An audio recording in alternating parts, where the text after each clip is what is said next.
Campfires on the beach are a memorable and long-celebrated tradition of a Cape Cod summer.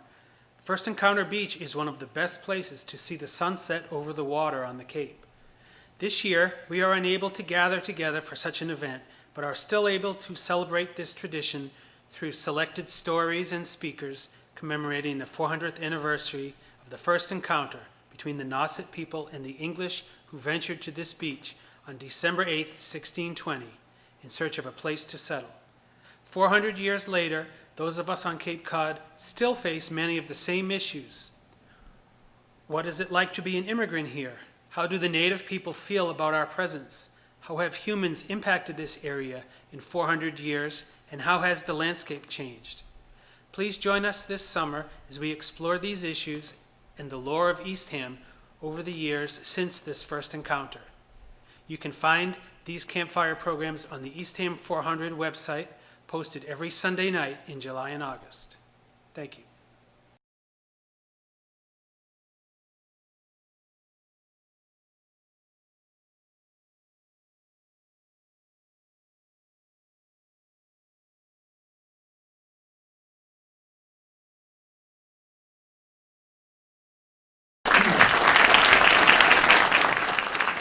I think one of the things we're all going to learn as we move through this next year is just how special a place Eastham has in the history of the Pilgrims, perhaps more so than any other town outside of Provincetown. Eastham was central to the Pilgrims' existence here. And I've often thought, were it not for the first encounter, Eastham may have ended up America's hometown. Think about that. Well, as many of you know, we have had two versions of the first encounter on plaques near the beach itself. One describing Miles Standish and his band of pilgrims being attacked by a group of hostile Indians. Another, the one that's there now, says the Nauset tribe of the Wampanoag Nation, protecting their culture, had their first encounter with Miles Standish et al. So which is it? What actually did happen at the first encounter? Well, to explore that, our Eastham Public Library received a grant from Mass Humanities and the National Endowment for the Humanities, that a key part of the grant was commissioning an historian to prepare a fresh narrative of the first encounter. And that an important goal was to stimulate discussion throughout 2020. Now, what you will hear this morning is a result of that research by Dr. Ian Saxine.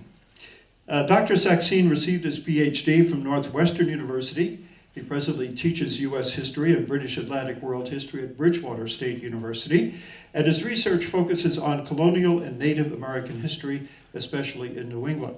His first book, Properties of Empire, Indians, Colonists, and Land Speculators on the New England Frontier, was published this year by NYU Press. Welcome, Dr. Saxine.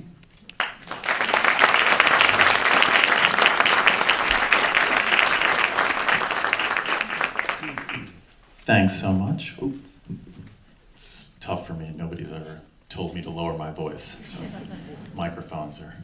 So thank you so much to everybody for being here. It's been a pleasure to see how many people in Easton want to come out and learn about the history of their community, and that's always exciting for somebody who works in the business of history. So get my timer started so I know when to shut up. The Nauset encounter, like Plymouth Colony in 1620, is a local story that can't be understood without looking at broader events. Yet at the same time, since 1620, many people have attempted to inflate these local actors and events into stand-ins for larger processes that these people were in fact not necessarily part of directly. And so we have, for example, the myth of the Mayflower Compact leading to the first Republican government, and the symbolism of the first Thanksgiving as some sort of harmonious morality play. Recasting this small band of religious separatists and their fellow travelers into pioneers of Republican self-government or religious toleration is not true. Go to Rhode Island for religious toleration, Roger Williams. Right? So too, on the other side, it's not accurate to label these people merely as forerunners of manifest destiny, bound up with white American conceits of racial superiority, overcoming primitivism, right? All the actors that we're talking about today have become, arguably more than almost anybody in American history, turned into these cardboard cutouts and caricatures and statues. And so I saw my job as to try and figure out these people's experiences and the world as they saw it. So, the language that we use to tell these stories can never be completely unbiased, okay? Especially since the language and worldview of the colonizers has become widely shared. But we can do our best to avoid using language designed to flatter the feelings of one side or another, particularly, especially the colonizers, or to privilege their perspective, or to obscure the events that were happening. Therefore, several words should be out. One is settler, okay? To call the English people who moved here settlers implies that they were going somewhere that was wild and untamed, and that they were taming it, and they were settling it. But what would you call a group of people who came to Eastham and started shooting everybody and burning their houses down to build their own on top of them? That is many things, but it is not a settler, right? If anything, many of the English people who came to North America were in fact unsettling the places they moved to. So they were colonists, they were newcomers, sometimes they were invited, oftentimes they were not, but they were not settlers. Also, pilgrims. No, they did not call themselves pilgrims. 19th century Americans called them pilgrims. Okay, this is a latter-day honorific given to these people because it sounds better. Okay, they were religious separatists as well as fellow travelers. They understood themselves to be English. They understood themselves, the name for their own group was Brownist, because they were called Brownists by some of their contemporaries because they were admirers of the English separatist Richard Brown. And he was such an extremist that he himself renounced separatism after only 6 years and had in fact quit the Brownist movement, okay? That is to give you a sense of how marginalized and extreme these people were, but they were not pilgrims. And finally, first encounter, which this was very much not for many of the people involved. For the Nausets, 1620 was not the first encounter. So by calling this the first encounter, we are saying the perspective that really matters, that is worth commemorating, is the perspective of the people who are on the Mayflower. And obviously that is one of the perspectives there, and we're going to talk about it. So having thrown some cold water on so much mythology, I hasten to add that the reality is more interesting anyway. The Wampanoag and the separatists were infinitely more interesting than the cardboard cutouts that we have been given. So first, I want to spend a few minutes emphasizing the similarities between all of the participants in what was going on around 1620. All of them lived under what scholars call the biological old regime, meaning before 1800, people traveled by wind, water, and muscle power. That was it. There was no fossil fuels. Sources of energy and power were limited. Okay? Limited transportation and energy to preserve meant that food supplies for people were intensely seasonal, by our standards limited and monotonous. And most families, be they Wampanoags or English, lived only one bad harvest away from very difficult times. For most people, long distance travel was a risky proposition. Nobody traveled for fun, okay? Most people lived a very simple material life in relatively simple dwellings. They had relatively few material possessions, relatively few sets of clothes, things of that nature, okay? Most people were involved in food production that they directly consumed or their nearby neighbors consumed. The vast majority of Wampanoags and English people, that is what they spent their time doing, is growing food, okay, and finding it.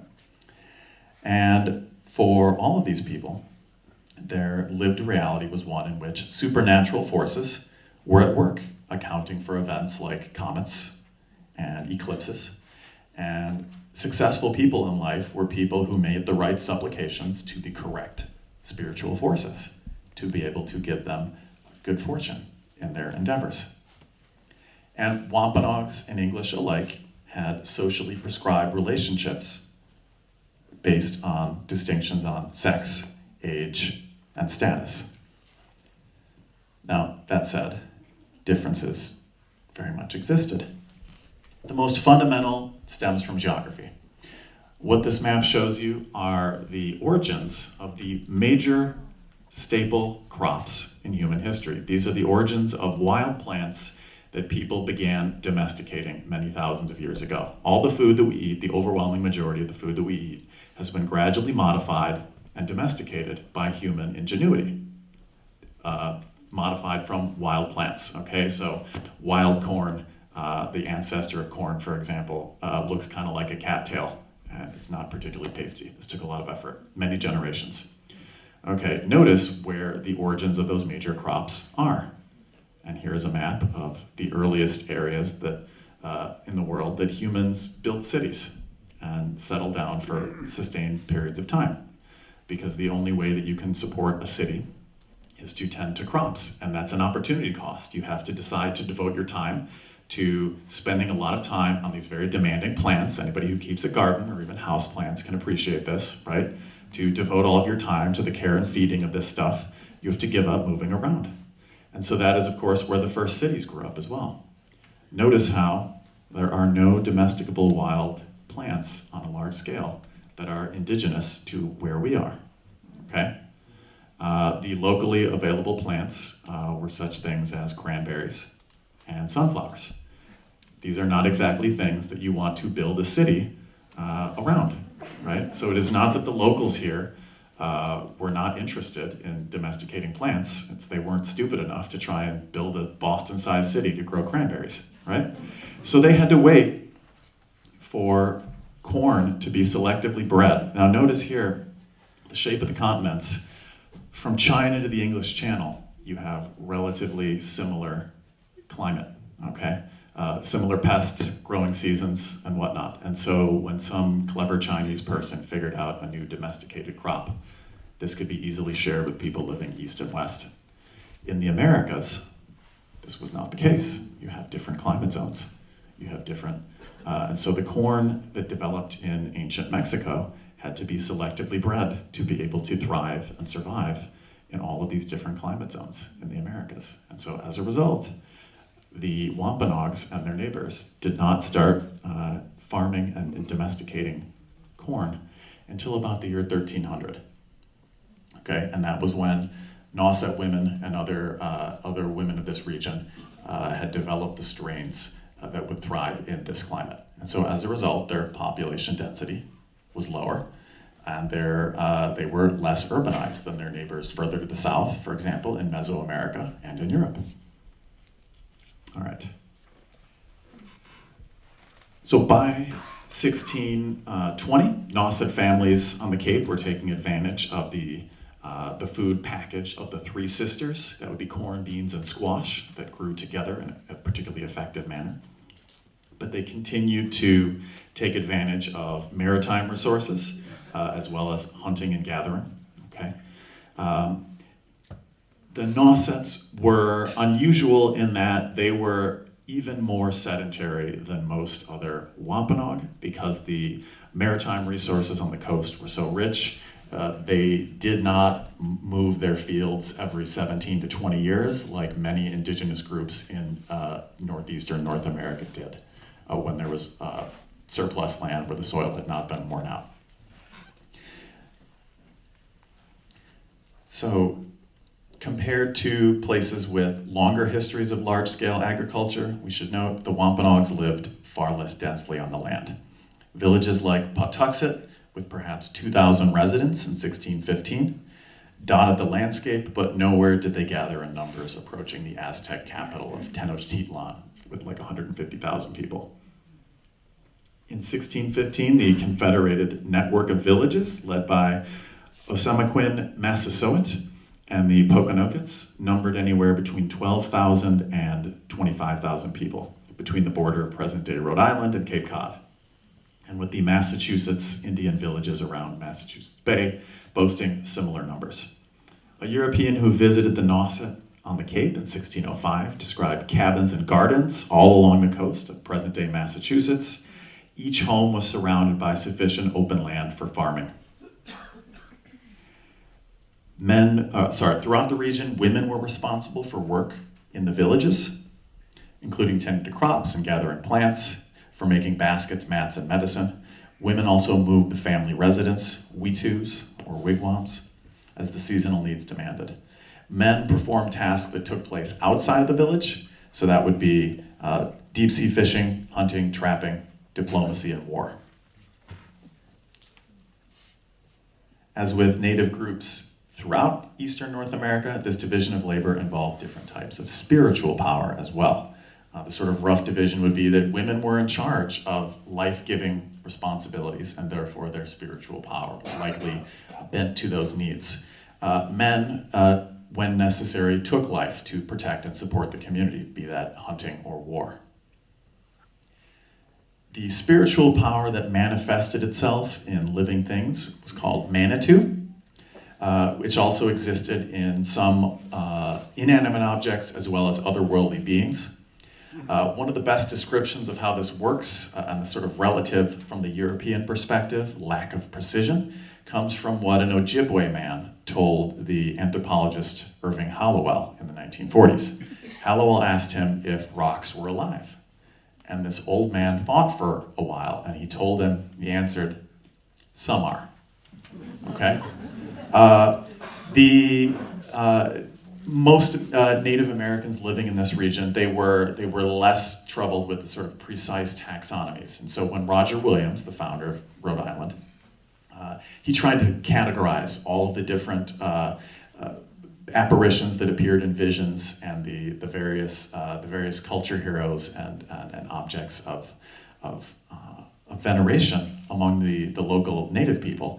And he counted 37, and the fact that he tried to categorize them tells us as much about how English people viewed religion and life as about how the Wampanoags and their neighbors did, right? They were, shall we say, a little less, they were perhaps more comfortable with some levels of ambiguity. Okay. The Wampanoags sought to make sense of the unfamiliar through the spiritual world. But as Williams noted, they attributed Manitou, as he put it, to everything they cannot comprehend, and did not seem to be troubled by the unexplained the way that he was. The Wampanoags acknowledged diffuse sources of power, and they prized reciprocal, if not equal, relationships. Sachems, their word for their leaders, did not have the authority to command the obedience of their people in the manner that, say, European monarchs did. Their responsibilities included allocating land for use rights in the community, conducting diplomacy, and punishing severe crimes like murder. Sachems collected a modest amount of tribute from their followers, which they then redistributed in the form of gifts. To show off your prestige among the native peoples of this region, it was important how you dispensed your wealth and distributed your gifts rather than what you had per se. Scholars still dispute the extent of Sachem's power in this region, including the most famous one, Osamin Massasoit. Osamoquin Massasoit.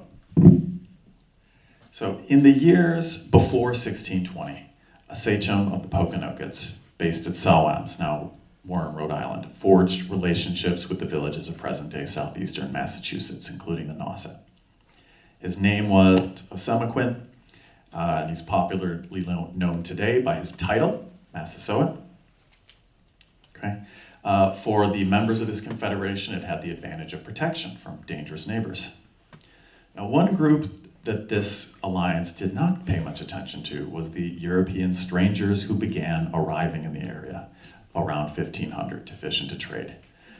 Some of these newcomers, they engaged in trade with the locals. Occasionally, a fight would break out between the sailors and the Indians, but it was more often than not reasonably amicable. The Wampanoags were far more worried about the Micmacs, who raided from up the coast in what's now Maine and Nova Scotia.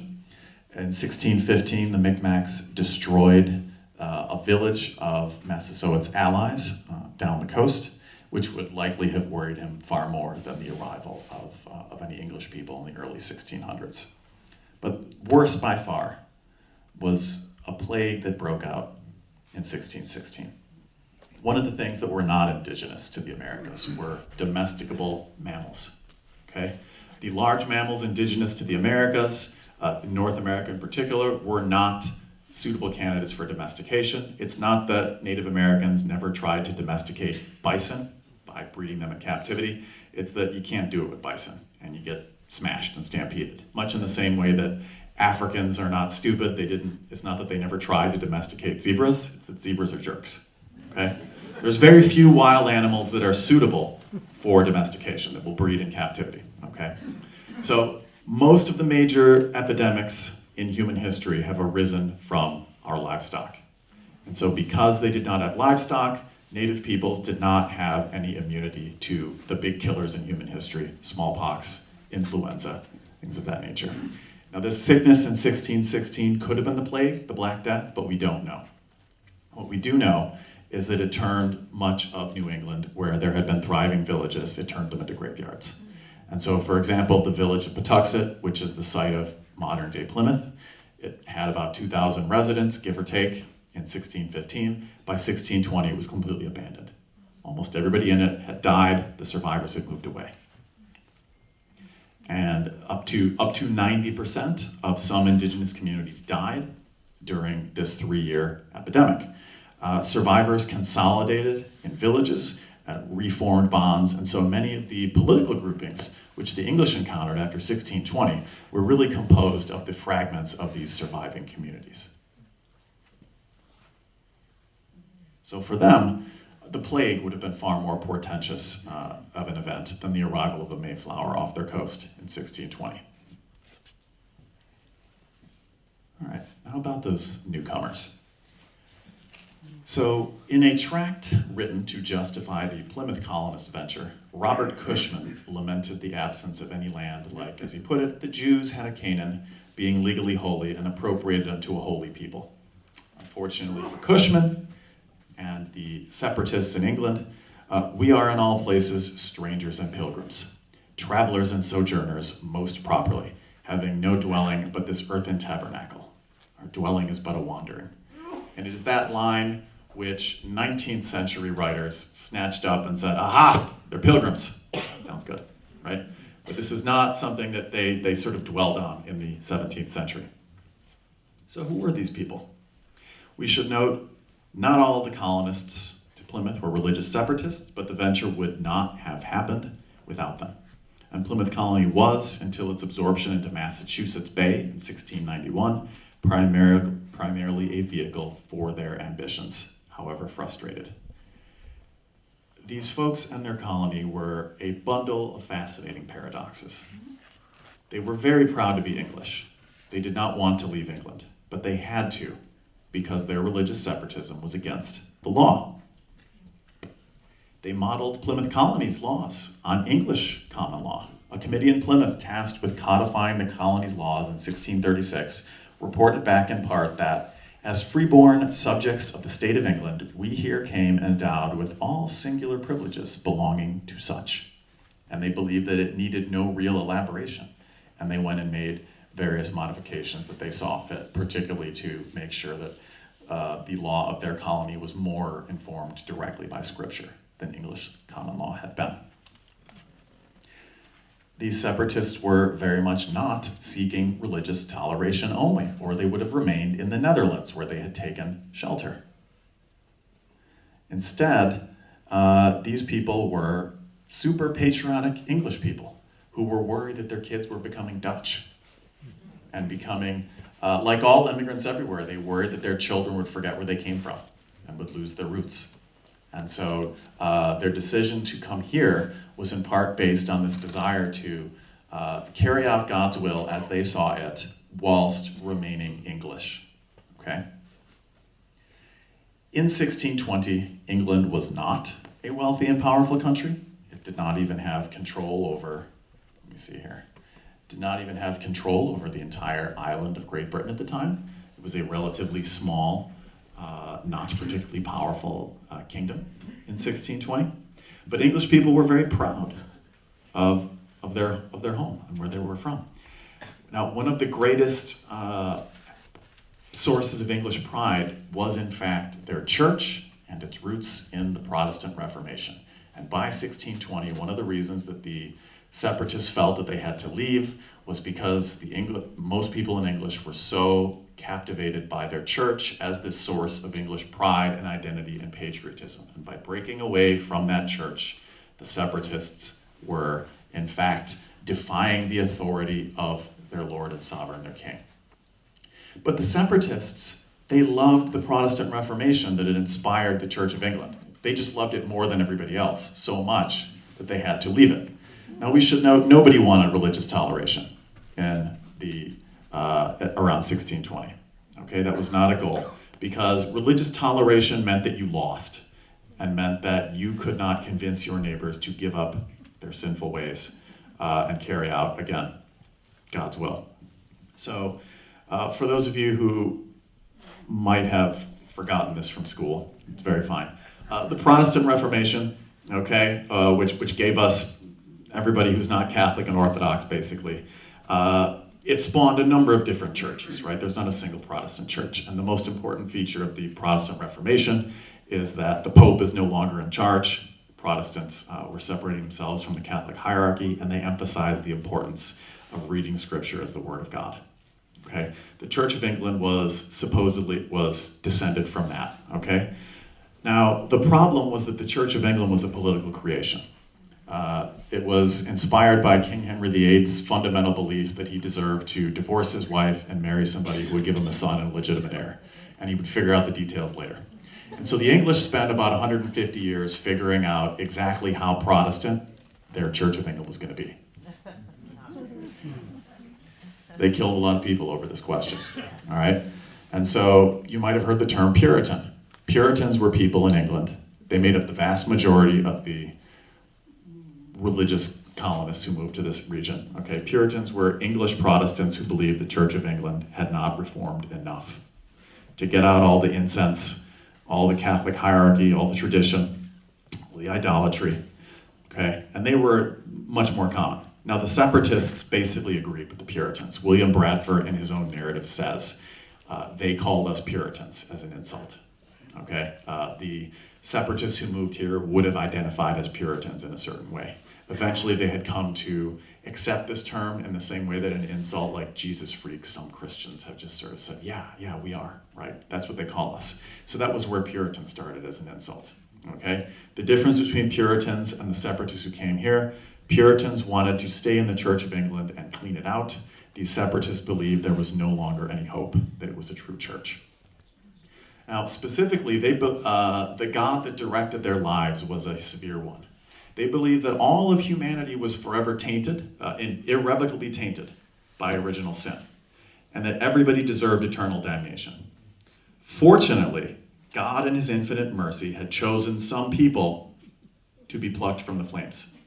So you should not feel it's unfair that most people are damned. You should feel grateful that you, unworthy you, might in fact not be, okay? Now, this was a very stressful way to go about one's life, because here's the kicker. Nothing you could do would change this. Nothing you did mattered in that sense. Only belief mattered. However, how do you know if you're saved or not? People who are saved usually do good things and are successful in life. And so it's true that donating food to canned food drives and helping old ladies cross the street will not change God's mind and get you into heaven. By doing those things, you are providing evidence that you are among the saved. And that is the evidence you presented to get membership into a church. You had to go to church anyway, that's the law. But to go to church and be saved and be a member, you had to prove that you had this sort of experience, that evidence that you were among the elect. So it was here's the thing though. So why don't you just sin and go to the tavern and spend your days drinking and having fun? Because God will smite you now, that's why. Puritans love to tell stories about how the whorehouse collapsed, killing everybody inside, or how the Johnsons skipped church and had a picnic and then a bear ate them. That's proof that God is active in our lives, right? So for the separatists, they were separating themselves from these ungodly churches so that they could build what we today would call an intentional community, right? Where they could mind each other and walk the straight and narrow. To live in this world, as they put it, with one's gazed firmly on the next. And so, after 1600 or so, a new king of England, James I, he grew tired of these challenges to his authority from these Puritans and especially these separatists. And he said, if these people do not obey me, I will harry them out of the land. A 12-year-old boy living in Yorkshire named William Bradford learned the difficulty of this life for himself. He joined after hearing the Reverend Richard Clifton preach about the need for further reformation, he joined a separatist underground congregation at Scrooby, led by Clifton and another man named John Robinson. And they had to flee to the Dutch Republic, which was itself illegal in 1607 and 1608. The Netherlands had religious toleration. They were also a republic, okay? But again, as we mentioned, the English feared after a number of years, besides the fact that their skills, they had been farmers, and there wasn't a lot of farming work to be had in the Netherlands, so they worked sort of odd jobs and menial labor. So then ironically, these people, by 1620, many of them were no longer farmers when they came to America, and so they had to relearn farming again, a sort of new generation. So they decided that they would sail to the northern reaches of the Virginia Patent, far away from Jamestown, the first permanent English colony in North America, and they would settle right at the northern tip where the green intersects the blue line there, okay, the bluish-green line. Now, why did the English feel that they had a right to just sail and take up residence in somebody else's home? Several reasons. The separatists, like other English people, described the American continent as vast and unpeopled, okay, while also fruitful and fit for habitation, being devoid of all civil inhabitants, where there are only savage and brutish men, which range up and down, little different than the wild beasts. So by moving to this vast and empty chaos, as Richard Cushton put it, this is the guy who called them pilgrims at one point, the English were arguing that the way that you demonstrate ownership of land, real ownership, is you have to have a form of law the English recognized as granting you real property rights. And in English law, you demonstrate property by building a dwelling house that you live in all year round, by planting crops, and by enclosing your land with a fence, and then raising domesticated animals in the English way. And if you don't do that, you're doing it wrong. It's not real property. The English made this argument against the Irish in the 16th century and in the 17th century. And they made the same argument as Native Americans. And so when they saw indigenous networks of property, of these group use rights, and these overlapping hunting and fishing and farming rights between different groups, the English said, nah, we'll give you the fields, but everything else is commons, it's wasteland. It's free for grabs, and we'll take that. And it's fine, because we're so good at farming, we'll show you how to do it better, so it's better for everybody. It's fine. So that was their justification here. Also, rumors of disease, which were included in the Plymouth Council to New England's patent language in 1620, mentioned there was a wonderful plague that had depopulated the country, leaving it cleared away for them. So the Plymouth colonists set sail later in the year in 1620 than they planned. From the get-go, from 1620 on, the Plymouth enterprise was always kind of a shoestring affair. They had to sell some of their supplies to pay their debts off to get out of port. Okay, they never secured a patent to have a colony. A patent is like a royal permission slip that says the King of England says you can be here. And as we will see, the Mayflower landed outside of the Virginia patent. That New England patent of 1620 was granted to somebody else. For their entire history, the Plymouth colonists did not have a legal right to be where they were. They never got it. And their entire history, they were living in this legal limbo. And they debated how hard they should try to get this royal permission slip to be where they were.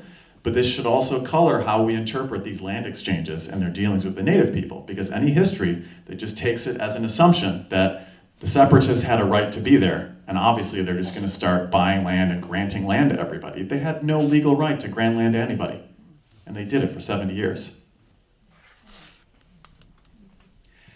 The separatists left without something else that was important. They did not bring their minister, John Robinson, because like most of the separatists, they didn't want to come here because it is scary and far away.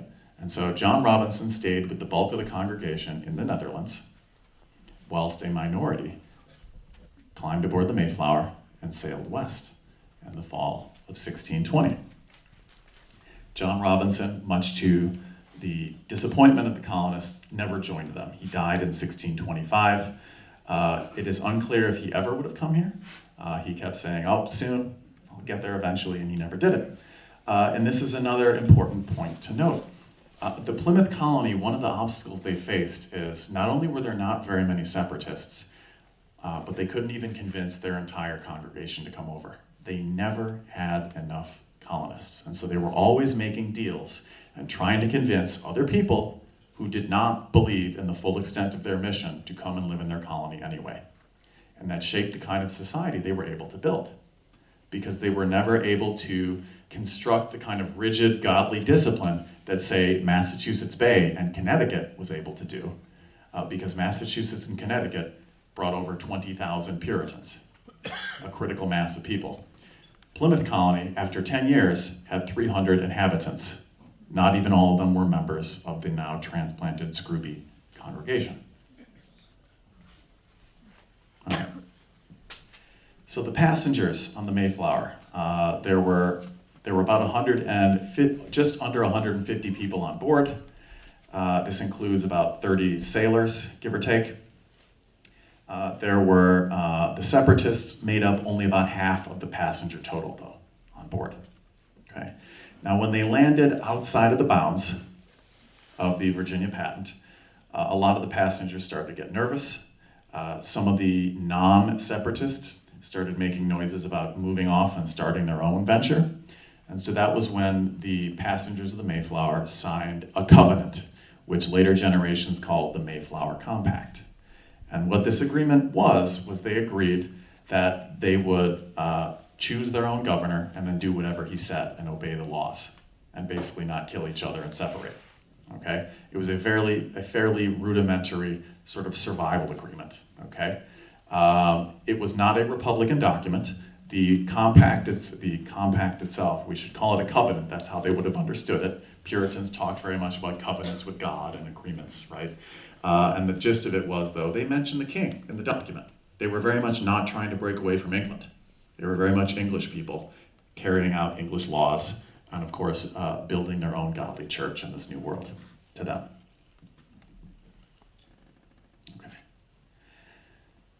So for the Nausets, the meaningful first encounter was probably in 1614, when Captain Thomas Hunt kidnapped 20 Pawtuxet residents and 7 Nausets for sale as slaves. Later, Plymouth colonists encountered a woman who was still grieving the kidnapping of her 3 sons, and who couldn't look at English people without sobbing. So the Nausets were understandably still very anti-English at 1620. And so this undoubtedly colored their encounter with the newcomers. Now, there were 3 shore parties that the Mayflower sent ashore in November and December of 1620. And the so-called first encounter was the last, it was the 3rd of them. So on November 15th, in the old style of the calendar, the first shore party sailed ashore in the shallop that they had. It was a smaller ship, okay? And they were not looking for a fight, but they were dressed like it. They were wearing armor, they were carrying weapons, and they were all men. And so from the Nauset perspective, this did not look particularly friendly, for context here. Miles Standish, a veteran of wars in Europe, led the first party, which was spotted by Nausets who fled. The English followed them but failed to catch up. Standish's party found no native people, but they did locate a source of fresh water, evidence of recently harvested fields, a buried store of corn, and a gravesite. They took the corn in an iron kettle, which the native people had, in a home. And then they planned, according to published accounts, to compensate the residents they met later. And they left the graves undisturbed. Because, as William Bradford put it, we thought it would be odious to ransack their sepulchres. Okay. A second shore party of 34 men returned on November 28th. The ship was running out of food. They'd had to sell some of their provisions, as we noted, to pay for the voyage. And they hadn't found a suitable place to settle for the winter. The second shore party failed to find a harbor, but did return to dig up more food supplies in the Nauset's food storage areas. Okay? They took 10 bushels of corn, and instead of a village, they found what one writer called a place like a grave, but bigger than any they had ever seen before. They began to dig and discovered woven mats, bowls, trays, dishes, and such things. And they found the bones of several people. And they, as the account says, brought sundry of the prettiest things away from us from the gravesite. Further digging revealed still more graves, and 2 sailors from the party found 2 empty houses full of dishes, decorated baskets of parched acorns and fish, and they took that with them too.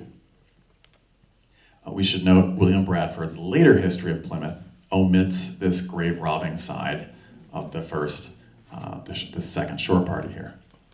Now, the passengers continued to debate where to land permanently, and so on December 6th, a third party went ashore. 10 of the leading separatists and 8 sailors.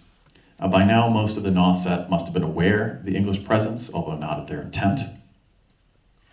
And so at some point, the Nauset likely prepared for war. Aspinet was the local sachem, and he and his war leaders likely performed the ritual practical and ritual preparations. As the third English party walked through yet another burying place, searching for more corn. On the night of December 7th to the 8th, the English heard a cry that they thought was wolves or foxes. But then at dawn, the Nausets attacked them, when the English were divided between their shallop and their camp, and not all near their weapons. Now, the English had also built a barricade on the beach, which was practical, but also, again, does not suggest that they were, to the Nausets anyway, that they were there with friendly intentions. And so the first encounter was a brief firefight between the Nausets and the English, an exchange of largely bow and arrows and then matchlock firearms that the colonists were carrying. So a matchlock was literally a big musket where it was fired by touching a lit match to a tray full of gunpowder, which then went bang. And so soldiers had to run around carrying lengths of slow-burning match with them into battle. It was very cumbersome. And so the colonists' guns were certainly not their greatest technological advantage. In fact, a number of the colonists who were stuck by the shallop, who were loading it, their guns were not lit. And so one of the most dramatic passages in the account of this fight is when somebody from the camp had to run with a burning log from the fire to the boat so they could light their matches and shoot back. The colonists' biggest advantage was probably their steel swords and their armor, which would have come in handy had the Nausets tried to close for hand-to-hand combat, but they did not. Because for the Nauset, like other Algonquin-speaking Native Americans, successful war leaders were not ones who spent the lives of their fighters frivolously. And so it was not a victory if you needlessly lost lives on your own side without good cause. And so after a firefight of an undetermined length, the chroniclers don't tell us how long it was, the Nausets eventually withdrew. But assessing this first encounter, both sides claimed a victory. The English said, well, the Indians ran away, and so therefore we won. We chased them away and we proved that we didn't run away. But then the English got on their boat and they left. So from the Nauset perspective, that exactly is what they wanted to do, is they wanted to make these people go away. So everybody got what they wanted. Right? All right. So after this encounter, okay, the separatists sailed and found a harbor in Plymouth. They went there. Very quickly, the return to Nauset and then Eastham occurred later. So the next major encounter occurred in 1621 when the Nauset returned an English boy who got lost in the woods. His name was John Billingham. And they returned him to the Plymouth colonists in a delegation, okay, showing their strength, 100 men massed behind Aspinet to show that they in fact were not forced to do this. But after that, Nauset went from being sort of standing out for its sort of anti-English sentiment to a situation in which the Cape Cod indigenous people enjoyed better relations with the colonizers than most of their other neighbors. And this is largely because they remained physically remote from the concentrated areas of English colonization. So after 1630, many of the Puritans from Massachusetts Bay moved to Plymouth Colony, and they founded a number of towns. Eastham stands out because it is the only other town in Plymouth Colony that was founded by the Plymouth separatists themselves. And this very much surprised me when I learned this, when I was doing the research for this project. The founding of Eastham was a disappointment for Bradford, for William Bradford, the governor of Plymouth, and for most of the other separatists, because their community was breaking apart. Even if they couldn't build this whole colony on their model, right? They thought they could keep the congregation together, but there wasn't enough good land in Plymouth for all of them. And so they initially went and surveyed the village of Nauset, which became Eastham. And after surveying this land, they paid the local residents something for it. But then when they decided to move here, they realized it could only fit maybe 25 English families, and that wasn't enough. They hadn't surveyed it right. And so 7 families went anyway. And William Bradford writes about this, and he's very sad about it all. So Eastham itself, we don't know. The origins of how the payment went, we're a little unclear on. Okay? If there was a legal deed in 1644, it hasn't survived. And so instead what happened is the proprietors drafted a declaration of right and interest after 1651 and just stuck it into the colony records. But it has no legal standing. They just wrote something that says, we totally have a right to be here, please acknowledge this colony. Okay? The deed that is displayed by this town, right, was signed November 9th, 1666, when the town proprietors obtained a signature from the leading Nausets. Now, the last sort of comments I'll make is evaluating fairness of these land exchanges is difficult here, right? We can look for evidence like the land is not measured in English acres, but rather using physical markers on the landscape. There's indigenous use rights retained, those sorts of things. But another event in context that was happening that shaped why the Nauset likely would have sold is that by this time, English livestock was running wild over the countryside, devouring their crops and making most of the common land that was not in native villages useless for their subsistence networks. And so the English land use practices made it so that most of the Cape was becoming much less useful for the Nauset land use practices. And so their strategy involved a certain amount of retrenchment. And the Cape Indians gradually concentrated in what is now the town of Mashpee. And these towns like Mashpee, which became known as praying towns, they decided that for reasons of accommodation, they would get obtain the guardianship of colonial or other protectors. And they would get some form of some English blessing or legal legitimacy onto an indigenous community maintaining its resource base and network of indigenous property and allowing them to maintain some independence within this English network. And so the rise of Eastham, which was incorporated in 1651, and that's when the English people changed the name of Nauset to Eastham, much like English colonists change other local names to familiar names to them. But the rise of Eastham happened at the same time as the often relocation of indigenous people to their own communities, so Mashpee. So Eastham and Mashpee are very much twinned communities in a way that the 19th century histories do not acknowledge. All right, so I'm going to close this, speeding up here. I want to note, first of all, Native people did not vanish from Eastham There's records of indigenous residents of Eastham all the way through the end of the 18th century. And they moved right down the road. And so the supposed absence of native peoples in New England after the American Revolution is not a real absence, but it is a writing away of them. And so if you read Enoch Pratt's history of Eastham and the neighboring towns, published in 1844, he just kind of says, oh, everybody's gone, and they just sort of vanish from the narrative. Bridgewater, where I work, in 1856, Governor of Massachusetts Emory Washburn delivered an account of that town's purchase from Osamequin, Massasoit, observing, "It is sad to think that of all that race who then peopled this region, nothing but tradition now remains. No descendants of them are to be found in the veins of any living being." Of course, that's not true. They're right down the road in Mashpee, right? In fact, some of those descendants were prospering in Mashpee, others were struggling. But in the 19th century, they were in fact fighting to retain their independence and control of their town. And so they invited another newcomer to the region. His name was William Apis.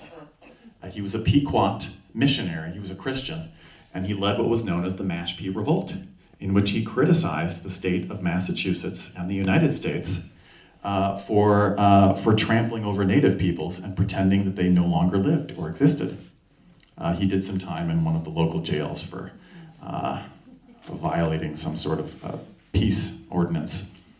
But what Apis and real flesh and blood Indians got in the way of was this narrative that Pratt and other historians these other writers were attempting to construct.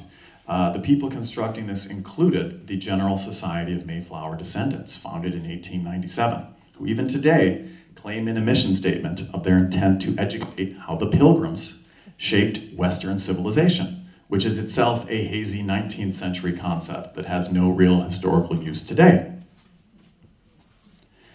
And so the narrative that these writers tried to construct would have made very little sense to the original separatists, who did not believe they were founding a new country. They did not believe they were founding a republican government. That was not their goal. This was a relatively small band of fairly extreme, devoted Christians, right, who were trying to form what, again, we might call an intentional community and wanted to be left alone as proud English people.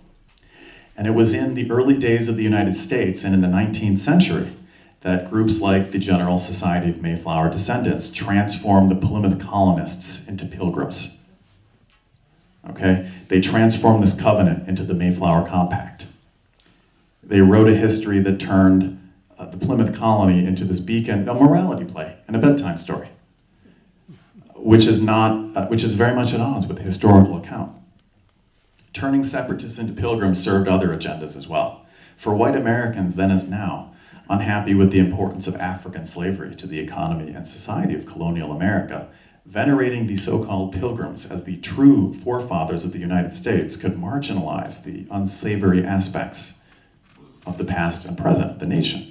The real Plymouth Colony, of course, had allowed and even profited from slavery, but the commemorations erased that too. The actual separatists, who in their fussy and factious and even utopian vision of godly society could hardly convince their entire congregation, let alone a colony full, to join them in their particular enterprise. And they made unsuitable candidates as the forefathers of an expansionist republic, embracing the ideals of religious pluralism and individual rights for all. But the pilgrims constructed in the 19th century were infinitely more malleable. They could serve as forerunners of manifest destiny, while becoming an essential part of an idealistic narrative about the United States in general, and New England in particular, that has outlived the open racist assumptions that accompanied its 19th century articulation. And that narrative contained an important thread about indigenous people. And it goes something like this. The colonists arrived in a nearly vacant wilderness, and the remaining native people vanished, slain by disease. Unavoidable, nothing else. But not before signing away their lands in fair exchanges, in which many New England towns preserve to this day as proof of this founding. And in any case, those native people did not farm, wandering over the landscape like so many deer, as 19th century Americans like to tell themselves, including, by the way, on the Supreme Court, which in a ruling in 1823, which is still standing, nullified the idea of collective indigenous property rights. in the United States. I would argue that it is important we acknowledge that 1620 was in no way a first encounter, in the same way that we acknowledge that a last encounter has not happened yet. Native New England is not limited to a dead past, and reckoning with the real legacies of the real descendants of all participants is a challenge that we can only face if we pay attention to the real people that walked here so long ago. Thank you.